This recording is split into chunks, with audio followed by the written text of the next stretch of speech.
from Dundee, and I'm like a working artist and DJ.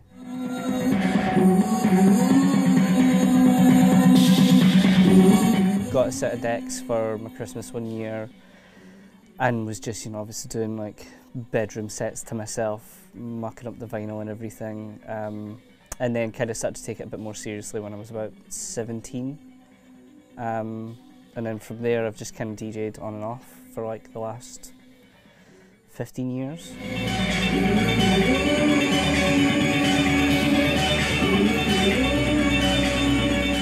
So I mainly just kind of stuck to the reading rooms in Dundee. Done odd nights here and there. I've DJ'd through in Edinburgh and stuff, but Dundee is kind of where I prefer to play. I think we have like the best crowd.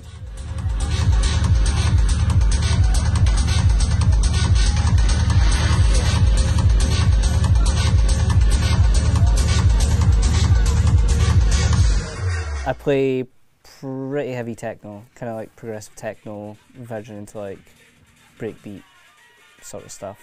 Occasionally a bit of drum and bass.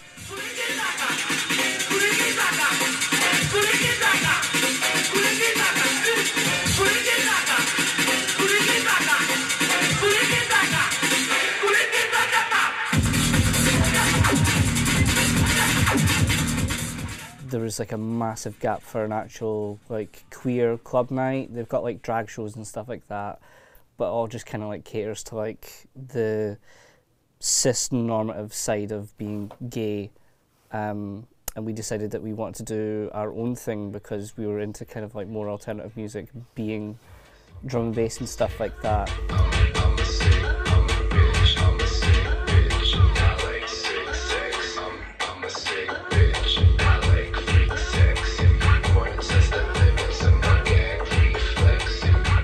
And so we kind of pushed this kind of queer, trans-run techno night with like drag performances and themes and all this sort of stuff.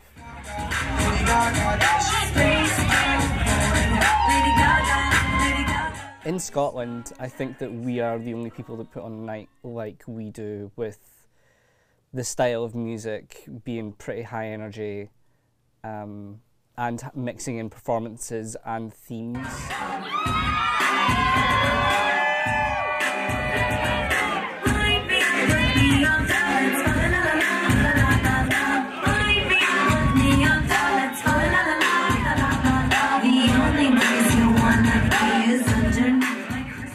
The only places that have things where we do the same thing is probably down in London.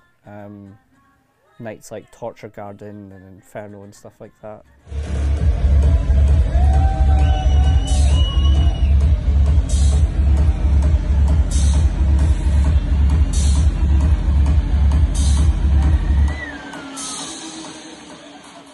People may turn up now and again because they're like, oh, well, there's going to be drag queens and it's going to be, they're going to be hitting dips and 8 counts and bucking across the stage.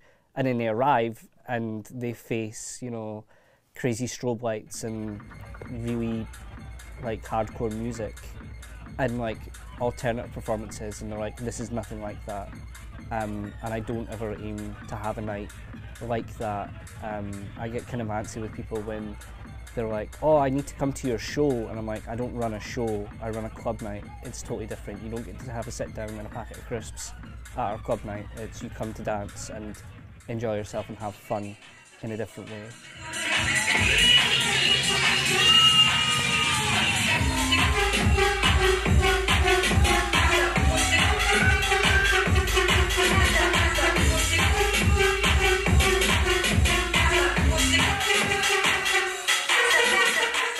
I think we have like definitely an artistic take on our posters and our themes and stuff, like with having a different theme every month for people to kind of dress up to and express themselves and stuff. And then even at like Halloween, when we decorated the entire nightclub, there is like an artistic merit to it. I wouldn't say that I'm the driving backbone of that. I would say that's probably more down to my fiancée Opal, who comes up with the themes and, you know, organises the acts and stuff, whereas I just kind of, I do the music.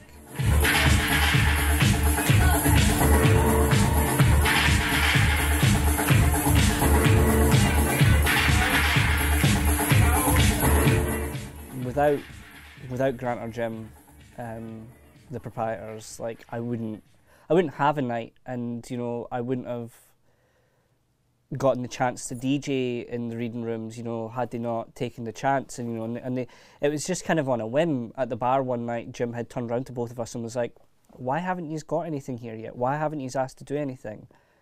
And we were just kind of like, "Well, we didn't really know that you wanted us to do something, you know." And they kind of explained, you know, they were like, "Well, you two are like, you know, quite popular, well-known people in the scene, and everybody, you know, people come and speak to you all the time, and you know, they wonder what you're doing and blah blah blah. Why not just do something?" So I guess we do kind of owe it to them for giving us the chance to do it and supporting our night over the last year, you know, and you know, giving us a space to grow.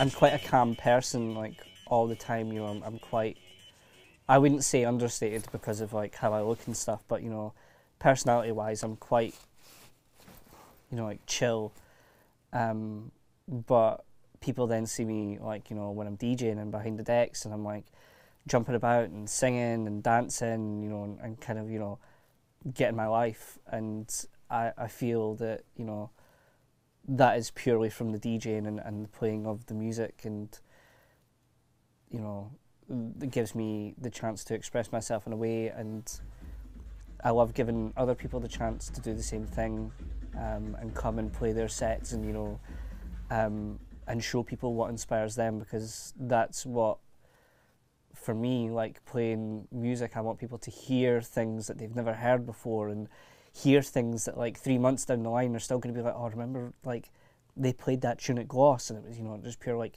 tore through the dance floor and blah blah blah blah." And you know, I wanted to almost make people curious in a way, you know, as to like these new experiences and new sounds and stuff.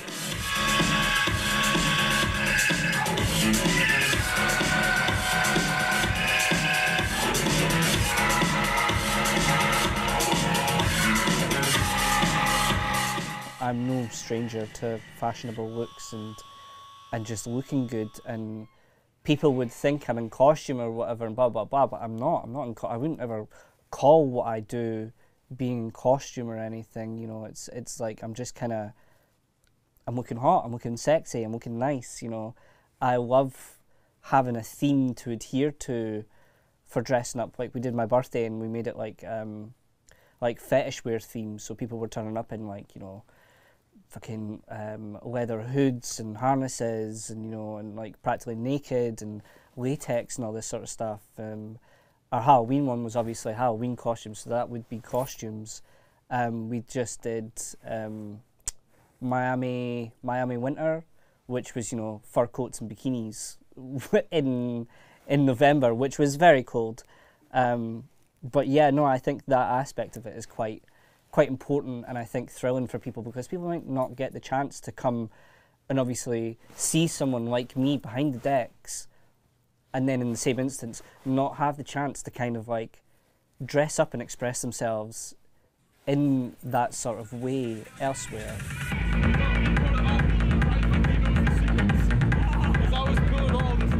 The night's for everybody. Like the night is completely for everybody, and I make a point of, like, if I'm not playing like the 4-hour set and I'm not trapped behind the decks, I make the point of going round and complimenting people on how they look, and you know, and letting them know if they need anything, you know, to come find me or to come find Anne, or you know, I want the crowd to be comfortable. I want them to know that they have a place where they can come and feel 100% at home and safe and not have to worry about anything. And I make a point of, you know, most of the staff in Kings are queer anyway, so that's fine. And you know, our bouncers and stuff that we have, they do a really good job at making people feel comfortable and being friendly with everybody, and you know, I let people know, you know, if you have an issue, if you can't get any of us, get the staff, get the doormen, you know, get anybody. We will, you know, help you with whatever it is you need, however menial it may be. We will listen and we will make you feel safe and secure in our night and our, you know, in our venue.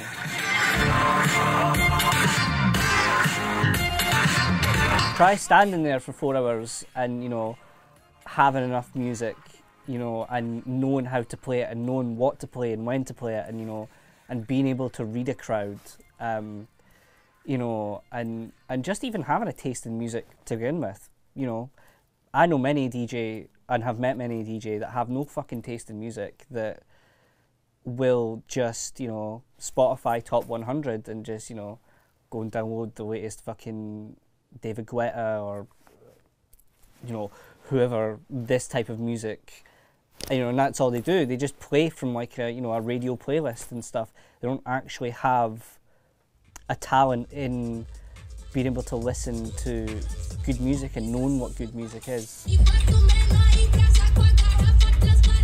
In the 90s, you could be a DJ with longevity because there were no other DJs. The people didn't know how to source music. They didn't have access to the equipment and now software.